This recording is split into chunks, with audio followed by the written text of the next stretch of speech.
کہ ہم ہمارے اعمال کو سدھاریں، نیکی کی طرف بڑھنے والے بنے، نیکی کی حرص کرنے والے بنے، گناہوں سے توبہ استغفار کرنے والے بنے۔ یہ مہینے کی 15ویں شب میں حضور صلی اللہ علیہ وسلم فرماتے ہیں، اس کا مفہوم ہے کہ اللہ کے پاس ہمارے نام اعمال ایک سال جو بھی کچھ کیے ہیں پہنچتے ہیں۔ ویسے ہر چیز کے جاننے والے اللہ رب العالمین، کوئی عمل ایسا نہیں ہے تو زمین کی تہہ میں کرو یا زمین کے اوپر کرو، تنہائی میں کرو یا محفل میں کرو، اللہ کو ہمارے ہر عمل کی خبر ہے، ہر چیز کا جاننے والا ہے۔ یہاں تک کہ انسان دل میں جو سوچتا ہے، جو وسوسے آتے ہیں، اللہ تبارک تعالیٰ اس کو بھی جاننے والا۔ پھر بھی سال میں اللہ کے پاس پورا ایک سال کا نام اعمال فرشتے پیش کرتے ہیں، اور پھر اس کی مناسبت سے اللہ تبارک تعالیٰ آئندہ ایک سال میں ہمارے ساتھ کیا ہونے والا ہے اور تمام چیزیں فرشتوں کے حوالے فرماتے ہیں۔ حالانکہ ہماری تقدیر تو ہمارے پیدا ہونے سے پہلے ہی اللہ تبارک تعالیٰ نے اپنے قدرت سے لکھ دی، لیکن سال بھر کا کیا پروگرام ہے وہ اللہ کے پاس اللہ تعالیٰ فرشتوں کے حوالے فرماتے ہیں۔ تو ہم فکر و کوشش یہی کرنا ہے کہ ہم اچھائی کے ساتھ ہمارے نام اعمال اللہ کے پاس پہنچے، اور جو رمضان آنے والے ہیں، مبارک جو مہینہ ہے، اس کے لیے دعائیں کرتے رہنا اللہ سے کہ رمضان اللہ ہم کو عطا فرمائے صحت و عافیت کے ساتھ اور نیکی کے ساتھ اللہ تعالیٰ عطا فرمائے، گناہوں سے اللہ ہماری حفاظت ہو۔ یہ دعائیں کرتے رہنا اللہ سے۔ ہدایت کا دینا اللہ کے ہاتھ میں، اللہ جس کو چاہتے ہیں ہدایت دیتے ہیں، جس کو چاہتے ہیں اللہ تبارک تعالیٰ گمراہ کر دیتے ہیں۔ جو ہدایت کی طلب رکھتا ہے، دل میں تڑپ رکھتا ہے، اللہ تعالیٰ اپنے فضل سے اسے ہدایت عطا فرما دیتے ہیں۔ جس کے اندر طلب نہیں رہتی ہے، اللہ تعالیٰ اسے ہدایت سے محروم کر دیتے ہیں۔ آپ نے بارہ سنا ہے، اللہ کے نبی محمد مصطفیٰ صلی اللہ علیہ وسلم کے چچا جو تھے ابو طالب، جو کہ حضرت علی رضی اللہ تعالیٰ عنہ کے والد ہوتے ہیں، اور حسین رضی اللہ تعالیٰ عنہ کے دادا جان ہوتے ہیں، لیکن تڑپ نہیں تھی ہدایت اللہ تبارک تعالیٰ عطا نہیں فرمائے۔ حالانکہ حضور صلی اللہ علیہ وسلم کی پرورش فرمائے، حضور صلی اللہ علیہ وسلم کی دیکھ بھال کی انہوں، اس کے باوجود بھی ہدایت اللہ تعالیٰ عطا نہیں فرمائے۔ یہاں تک کہ اللہ کے رسول صلی اللہ علیہ وسلم نے مرتے وقت بھی یہ فرمایا تھا کہ آپ میرے کان میں کہہ دیجیے کلمہ کیوں، میں جو کلمہ پیش کر رہا ہوں اس کلمے پہ آپ ایمان لا لیجیے۔ فرمانے لگے کہ اگر لوگوں کے یہ بات نہ ہوتی کہ مرنے موت کے ڈر سے اپنے بھتیجے کا دین قبول کر لیا، ورنہ میں تمہاری آنکھوں کو ٹھنڈک پہنچاتا ہے نفاق ہو گئے۔ میرے بھائی دوستوں، نیکی کی طلب کرنا چاہتا، اللہ سے مانگنا ہے کہ ہمیں نہ طاقت ہے نیکی کرنے کی اور نہ ہی ہمیں طاقت ہے برائی سے بچنے کی، یہ تو اللہ کے فضل سے ہوتا ہے۔ تیسرے کلمے میں ہم جو پڑھتے ہیں لا حول ولا قوت الا باللہ، میرے میں قوت و طاقت ہے ہی نہیں، نہ نیکی کرنے کی طاقت ہے نہ گناہوں سے بچنے کی طاقت ہے، یہ تو اللہ کے فضل سے جو بڑا عظمت والا ہے، بڑی شان والا ہے۔ مانگتے رہنا اللہ سے۔ ہماری طاقت نہیں ہے کہ ہم مسجد کو ختم بڑا کرا سکیں، ہماری زبان میں اثر نہیں ہے کہ ہم سب اللہ کا پاک ذکر کو کر سکیں، تو اللہ کی توفیق ہوتی ہے جس سے ہم اللہ کا ذکر کرتے ہیں، اس کے اللہ کے فضل سے ہم اللہ کے حکموں کو پورا کرنے والے بنتے ہیں۔ ہم کو مانگنا ہے، مانگنے سے اللہ تبارک تعالیٰ بہت خوش ہوتے ہیں۔ جو بندہ اللہ کے سامنے مانگتا ہے، ہاتھ پھیلاتا ہے، سجدہ ریز ہوتا ہے،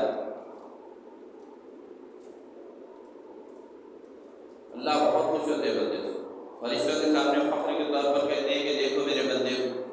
کہ مجھ سے مانگ رہا ہے، اسے معلوم ہے کہ اس کا کوئی ایک رب ہے جو اس کی حاجتوں کو پورا کرنے والا ہے، اس کی ضرورتوں کو پوری کرنے والا ہے۔ تم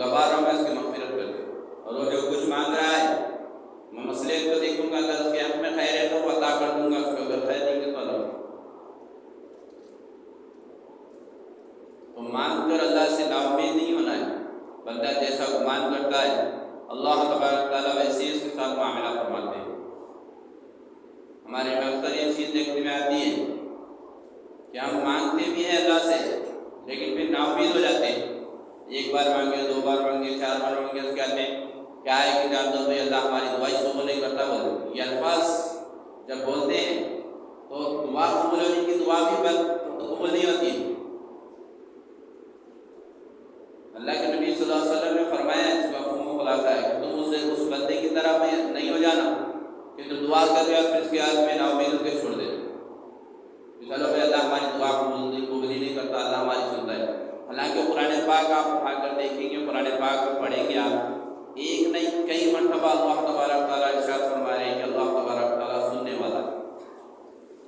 اللہ تبارک تعالیٰ سننے والا ہے، سمیع ہے اللہ تبارک تعالیٰ سننے والا ہے۔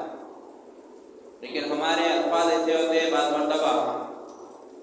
اگر وہ مطلب کو جانتے ہو کر بولے ہوتے پھر ایمان ترک ہونے کے بھی چانسز رہتے ہیں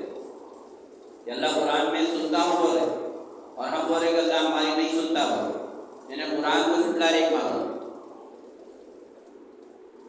الفاظ کو جب ادا کرتے ہیں نا تو سوچ سمجھ کے ادا کرنا ہے، ایمان بھی صرف ہو سکتا ہے آپ کا ان الفاظوں کو ادا کرنے سے۔ اکثر دیکھنے میں آتا ہے، دیکھیے آپ معاشرے کے اندر لوگ کیسا کرتے ہیں بات، اللہ کو نہیں دکھ رہا کیا، اللہ کو ہمارا ہی دکھا کیا، ہمیں کو ایسا کہیں کرا اللہ تعالیٰ، اس کی قدرت میں کیا ہوا، یہ ایسے الفاظ ہیں اگر آپ اس کے معنی کو جانتے ہو تو علماء کرام فرماتے ہیں کہ آپ کا ایمان بھی صرف ہو سکتا ہے، تصدیق کرنا پڑتا ہے آپ کو اپنے ایمان کی پھر سے۔ ہم بڑے اس میں بولتے سو اس کے بھی سامنے دکھلا سنا لیتے بیٹھے تو بس ختم، اللہ کی شکایتیں کرنا شروع کر دیتے۔ جو اللہ تم کو زندگی دیا، جو اللہ تم کو دیکھنے کی طاقت دیا، سننے کی طاقت دیا، بولنے کی طاقت دیا، اس کے خلاف میں بولیں گے آپ، اللہ کے خلاف بولیں گے آپ کی اوقات کیا ہے، آپ ہے کیا؟ گاڑے مٹی سے سڑے گلے گاڑے مٹی سے اللہ نے آپ کو پیدا کیا ہے، اوقات دیکھو اپنی، فخر نہیں کرنا ہے کسی بھی چیز کا۔ اللہ کو فخر کرنے والے، تکبر کرنے والے اللہ کو پسند نہیں ہے۔ جو انسان تکبر کرتا ہے کہ میں ایسا کر دوں گا، میں ویسا کر دوں گا، میرا ایسا ہے، میرا ویسا ہے، میں بنے میں جب آ جاتا ہے تو اللہ تبارک تعالیٰ اس کی وجہ پسند نہیں آتا۔ اللہ فرما رہے تم اپنے آپ کو دیکھو، اپنے وجود کو دیکھو، کیسا تمہاری تخلیق کیسی کی گئی، ناپاک پانی کے قطرے سے تم کو پیدا کیا گیا ہے۔ قرآن پڑھیں گے آپ اس کے اندر کھلے کھلے الفاظ میں اللہ تعالیٰ بیان فرما رہے ہیں انسان کی تخلیق کیسے کی ہے، اچھلتے پانی کے ناپاک پانی کے قطرے سے پیدا کیے ہوئے، کبھی ہمارے گاڑی مٹی سے سڑے مٹی سے تم کو پیدا کیے ہوئے، اوقات بتا رہے ہماری، پھر بھی اس کے باوجود بھی ہم اپنے اکڑ میں، تکبر میں، بہپنے میں رہے۔ اور فرما رہے اللہ تبارک تعالیٰ قرآن میں کہ تکبر کرنے والوں کو اللہ تعالیٰ پسند نہیں فرماتے، اللہ کو پسند نہیں ہے انہیں جو تکبر کرتا ہے، جو اکڑ دکھلاتا ہے۔ ساتھ بتا رہے ہیں کہ زمین پہ بھی اکڑ سے مت چلو، زمین پر اکڑ پنے سے بھی نہیں چلنا۔ غرور، تکبر، ایگو اللہ کو پسند نہیں ہے۔ فخر کے لائق اگر کوئی ذات ہے تو اللہ رب العالمین کی جو سبحان ہے، جو ہر عیب سے پاک۔ اس لیے آپ چاہے مالدار بنو، آپ طاقتور بنو، آپ کمزور بنو، آپ غریب بنو، آپ پڑھے لکھے بنو، آپ جاہل بنو، ہر حال میں اللہ کی حمد و ثنا، ہر حال میں اللہ کی حمد و ثنا کرنا ہے، اللہ کی تعریف کرنا ہے، اللہ کا ذکر کرنا ہے، اللہ سے ہی مانگنا ہے۔ اللہ کے غیر کے سامنے جاتے ہیں تو اللہ کو بہت غصہ آتا ہے۔ اللہ فرما رہے کہ اللہ تبارک تعالیٰ تمہارے شرک سے پاک ہے، جن کو تم اللہ کو چھوڑ کر پوچھتے ہو، جس کو تم اللہ کو چھوڑ کر جس کو اپنا حاجت روا سمجھتے ہو، وہ بھی تمہاری طرح مخلوق ہے۔ مخلوق کو اختیار نہیں ہے، مخلوق کے لیے جائز نہیں ہے کہ اس کے سامنے سر جھکایا جائے۔ خالق و مالک عبادت کے لائق اگر کوئی ذات ہے تو وہ صرف اور صرف اللہ رب العالمین کی، جو ہر عیب سے پاک ہے، جو ہمیشہ سے ہے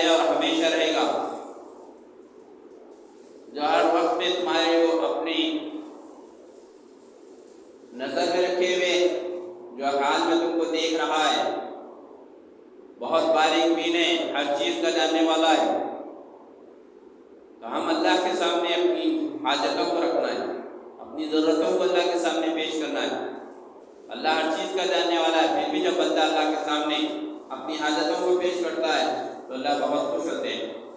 عاجزی کے سارے کو اللہ تعالیٰ پسند فرماتے بندے کہ اس کے سامنے جب گڑ گڑاتا ہے، اس کے سامنے سجدہ ریت ہوتا ہے۔ یہ سر صرف اللہ کے سامنے جھکنا ہے، اللہ کے غیر کے سامنے جھکنے کے لیے اللہ تعالیٰ نے اس سر کو نہیں بنایا۔ یہ سر کٹ سکتا ہے لیکن جھک نہیں سکتا ہے۔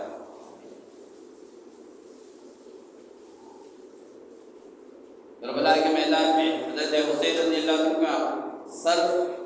کٹا دیا، لیکن یزید کے سامنے اپنے سر کو جھکائیں، سر کٹا کے بتا دیے کہ سر کٹ سکتا ہے لیکن جھک نہیں سکتا۔ اور سجدے کی حالت میں شہیدوں کے یہ تعلیم دی ہے ساری انسانیت کو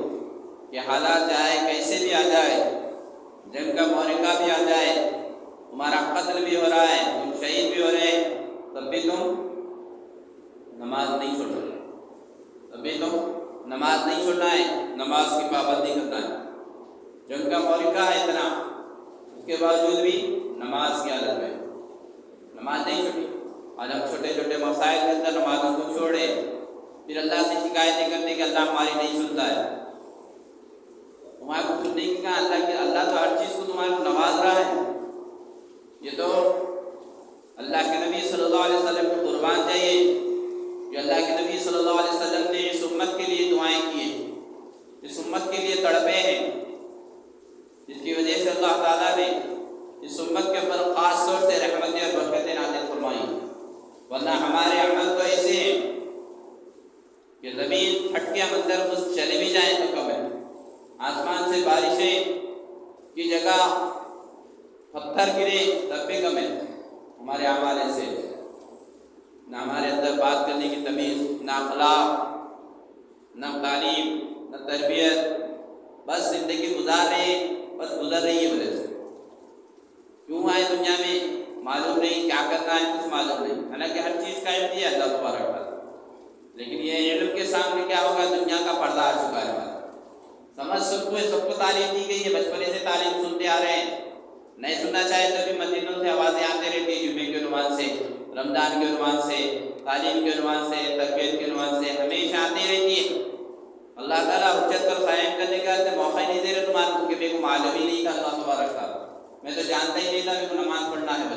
میرے کو معلوم ہی نہیں تھا میرے کو قرآن کی تعلیم حاصل کرنا ہے، میرے کو معلوم ہی نہیں تھا زکوٰۃ خیرات دینا ہے، صدقہ دینا ہے، میرے کو معلوم ہی نہیں تھا میرے ماں باپ کی میرے کو خدمت کرنا ہے، میرے بڑوں کا میرے کو ادب کرنا ہے، میرے اڑوس پڑوس کا میرے کو حق ادا کرنا ہے، میرے کو علم نہیں تھا کہ میں جھوٹ نہیں بولنا، ہمیں سچ بولنا، کاروبار میں دھوکہ نہیں دینا۔ آپ حجت ہی نہیں کر سکتے کل اللہ کے سامنے، کیونکہ ہر لحاظ سے اللہ تبارک تعالیٰ جو جس لائن کا انسان ہے، اللہ تعالیٰ اس لائن کے حساب سے اس کو اللہ تبارک تعالیٰ علم پہنچا رہے ہیں، تعلیم دے رہے ہیں اس کو، تاکہ کل قیامت میں حجت نہ کر سکے۔ میرے کو علم نہیں تھا، بول ہی نہیں سکتا، جائز سے جائز بھی نہیں بول سکتا، میرے کو نہیں معلوم تھا نماز پڑھنا ہو، کیونکہ پیدا آتی سب سے پہلے ادا دی جاتی ہے، اللہ کی بڑائی بیان کی جاتی ہے تمہارے قانون کے اندر۔ ایک اذان میں کتنے بار کہتے ہیں اللہ اکبر اللہ اکبر؟ اذان میں 6 مرتبہ کہا جاتا ہے، اقامت میں 6 مرتبہ کہا جاتا ہے، 12 مرتبہ پیدا ہوتے کہ آپ کے کان میں بات دہرائی جا رہی ہے کہ اللہ ہی بڑا ہے، اللہ ہی بڑا ہے، کوئی ان کے کائنات کے اندر سوائے اللہ کے، معبود اگر کوئی ہے تو اس کی گواہی دے رہے ہیں کہ اللہ کے سوا کوئی معبود نہیں ہے۔ یہ بتا دیا جا رہا ہے کہ اللہ کے سے محمد مصطفیٰ صلی اللہ علیہ وسلم اللہ کے رسول ہیں۔ پیدا ہوتے ہی یہی کان میں پہلی فرصت میں یہی تعلیم دی جاتی ہے ہماری۔ اہل ایمان میں پیدا ہے، الحمدللہ اللہ کا شکر ہے، کسی اور قوم میں پیدا ہوتے تو شاید ہمارے کو نہیں ملتی یہ چیز، لیکن پیدا ہوتی ہمارے کو تعلیم دی جاتی ہے، کانوں میں دہرایا جاتا ہے۔ پھر بھی اس کے باوجود بھی ہم بندے سو اپنی زندگی کو ایسے گزارے ہیں جیسے کہ ہماری زندگی کو کوئی مقصد ہی نہیں ہے۔ ہمارا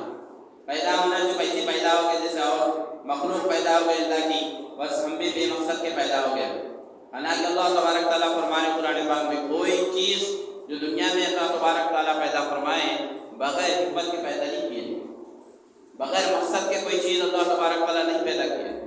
کیڑا پتنگا بھی ہے، پھر اس کے اندر بھی اللہ تبارک تعالیٰ نے حکمتیں رکھی ہیں اس کے بھی پیدا ہونے کا مقصد ہے، اس کے بھی پیدا ہونے کا مقصد ہے، ہر چیز کا۔ ایک شخص کا واقعہ بادشاہ، کتابوں کے اندر واقعات لکھے رہتے ہیں، عقیل عام جو اللہ کا جانے،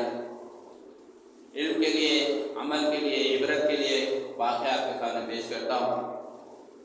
ایک بہت بڑے بادشاہ تھے، اب ان کے سامنے ایسی تعلیمات ایسا ہوئی کہ ہر چیز کو اللہ تعالیٰ نے پیدا فرمایا ہے، وہ پیدا فرمایا ہے، ہر چیز کے اندر حکمت ہے، ہر چیز کے اندر تعلیم ہے، تربیت ہے۔ وہ ایک وقت جا رہے تھے تو دیکھے کہ غلیظت کے اندر ہوتے تو کیڑے رہتے نا، کیڑے، وہ دل میں کناہٹ محسوس کرتے ہوئے کہ اللہ تعالیٰ اس کو پیدا کرے۔ تو پھر ایک موقع ایسا ہے کہ آنکھوں کی روشنی چلے گی۔ اب پورے علاقے میں اعلان کر دیے شہر کے اندر کہ بھائی بادشاہ کی آنکھوں کی روشنی چلے گئی ہے، اب جو بھی اس کی روشنی رہے گا اس کو ایسے تجربات دیں گے، وہ دیں گے۔ پورے حکیم آ رہے ہیں، اس زمانے کے جو حکیم تھے آئے، علاقہ کر رہے وہی کچھ ایک اللہ والوں کے پاس بھی بات پہنچی، اللہ تعالیٰ ان کو تعلیم دے دیے تھے اس چیز کی، احرام ہو گیا تھا، جو بھی ہے برات اللہ والے تھے۔ تو وہ بندے سو آئے، آنکھیں بندے سو بولے کہ یہ لگا لیجیے، یہ سرما ہے لگا لیجیے، انشاءاللہ آنکھیں آ جائیں گی۔ تو لگاتے کہ ایک دم آنکھیں کی روشنی واپس آ گئی۔ ہم پریشان ہو گئے، پورے حکمہ بھی پریشان ہو گئے کہ بھائی ہم اتنے بڑے بڑے ارادہ کریں، کچھ نہیں ہوا۔ بولے کہ بادشاہ طلبہ نے ایک مرتبہ کسی کیڑے کو دیکھ کر پہنچا تھا کہ اللہ تعالیٰ نے اس کو کیسا کیوں پیدا کرے ان کے علاج کے ساتھ میں، یہ اسی کیڑے کا صفوف ہے۔ تو ہر چیز کی اللہ تعالیٰ نے پیدائش جو کی ہے، تخلیق جو کی ہے، بے مقصد نہیں کی۔ تو جب معمولی سی کیڑے مکوڑے، مچھر، مکھی، اس کی بھی حکمتیں ہیں پیدا کرنے کی۔ آپ تو اشرف المخلوقات، تمام مخلوق میں سب سے افضل، سب سے اشرف جو ہے وہ انسان ہے، اور انسان آج ایسے زندگی گزار رہا ہے جیسے کہ اس کو کوئی مقصد نہیں ہے پیدا ہونے کا، بس آئے ہے دنیا کے اندر ایک دن اور جانا ہے دنیا سے ختم، کیوں آئے پتہ نہیں، کہاں جانا ہے پتہ نہیں، ایسا زندگی۔ حالانکہ سب معلوم ہے، اس کو معلوم ہے، ہر چیز کا علم ہے الحمدللہ کہ میں دنیا میں آیا ہوں ایک وقت مقررہ کے لیے، پھر میرا وقت جب آئے گا میں کوئی طاقت نہیں روک سکیں گی، کوئی بادشاہ نہیں روک سکیں گی، کوئی سیکورٹی نہیں روک سکیں گی۔ زیڈ سیکورٹی، پی سیکورٹی کو سیکورٹی آنے دو، بلیک کمانڈرز بھی آنے دو، جب موت کا فرشتہ آئے گا تو کوئی بچانے والا نہیں رہے گا۔ پوری سلطنت رہیں گی، پوری بادشاہ رہیں گی، پوری کائنات رہیں گی، لیکن کوئی بچا نہیں سکے گا انسان جس کی موت کا وقت آ گیا۔ معلوم ہے اس کو ایک موت آئے گی تو میں جانا ہوں، پھر جا کر کہاں جانا ہے؟ میں اللہ کے پاس جانا ہے۔ ہم کو تو اتنا علم ہے الحمدللہ کہ اللہ کے پاس جانا ہے، اپنے اعمال کا حساب ہم کو دینا ہے، ہم جو کچھ بھی کر رہے ہیں اچھا یا برا، جو احکام ہے اللہ کے وہ احکام پہ عمل کرے یا نہیں کرے اس کا حساب ہم کو دینا ہے، جو علم اللہ تعالیٰ عطا فرمائے اس پہ عمل کرے یا نہ کرے حساب دینا ہے ہم کو۔ اپنے علم پر تم نے کیا عمل کیا اللہ کل پوچھیں گے آپ سے۔ آپ کو علم ہے نماز پڑھنے کا، آپ کو علم ہے قرآن کے علم کو حاصل کرنے کا، آپ کو علم ہے اپنے وقتوں کے اوپر زکوٰۃ کا ادا کرنا، صدقہ خیرات کا کرنا، اپنے بڑوں کا ادب احترام کرنا، جو بھی احکام ہے اسلام کے، شریعت کے، آپ کو تمام چیزوں کا علم ہے الحمدللہ، چاہے آپ عالم ہوں یا نہ ہوں، لیکن آپ کو علم ہے، اہل ایمان ہونے کی نسبت سے آپ کو یہ علم ہے کیا کرنا ہے، آپ کو کیا نہیں کرنا ہے، زندگی کیسے گزارنا ہے، کیسے نہیں گزارنا ہے۔ پھر بھی ہم ایسے گزار رہے ہیں جیسے ہم کو کوئی علم نہیں، ہم ایسے ہو گئے جیسے کہ ہمارا کوئی معلومات ہی نہیں ہے، بے بہرے زندگی گزار رہے ہیں۔ میرے بھائیوں دوستوں، فکر کریں، زندگی ہے تب تک ہی فکر کر سکتے ہیں، جب ملک الموت آ جائیں گے، آسمانی دروازے کھل جائیں گے، فرشتے اترنا شروع ہو جائیں گے نا، تو جب پھر افسوس کے سوا کچھ نہیں رہے گا، جب آپ فکر کر ہی نہیں سکتے، آپ جب آپ کا فکر کرنا بیکار ہے، جب آپ کا رونا بیکار ہے، جب فرشتے دکھ جائیں گے آپ کو آخرت کے، موت کے فرشتے جب آ جائیں گے آپ کو لے جانے کے لیے، اس وقت نہیں سوائے افسوس کے کچھ نہیں کر سکتے۔ ہاں اگر اب افسوس کر لیں گے آپ، اب اللہ کے سامنے جھک جائیں گے، اب اللہ کے سامنے رو لیں گے، گڑ گڑا لیں گے، تو پھر یہ آپ کے لیے فائدہ مند ہے۔ آپ کے دو آنسو خالی آپ کی آنکھ سے پلک سے نیچے بھی نہیں اترے، پلک کے اندر ہی، آنکھ کے اندر ہی آنسو ہے آپ کے، اللہ کے خوف سے، اپنے گناہوں کے ندامت کے ساتھ، تو وہ